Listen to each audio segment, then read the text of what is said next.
আশ্রমে যেই বাপেরা আছে অনেকেই চোখের পানি ছেড়ে দিয়ে কাঁদে আর বলে, সন্তানের পা চেপে ধরে বলেছিলাম একটুখানি বাদ দাও, বড় ক্ষুধা লেগে গেছে, সন্তান খাবার পর্যন্ত দেয় নাই। আপনি লিখে রাখেন, অনেক বড় সার্টিফিকেট আপনি পাবেন, অনেক বড় শিক্ষিত হবেন। মা বাবার দোয়া যদি না থাকে, কোনো না কোনো জায়গায় যিনি আপনাকে ধরা খাইয়ে দিবেন তিনি কে? দেখবেন ছেলে মেয়ে কিচ্ছু হয় না।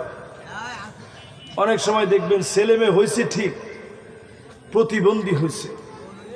অনেক সময় দেখবেন ছেলে মেয়ে পাক্কা নেশাখোর হয়েছে, আপনার বুকের মধ্যে ছুরি চালাতে পর্যন্ত তারা দেরি করে না। ঠিক কিনা বলে?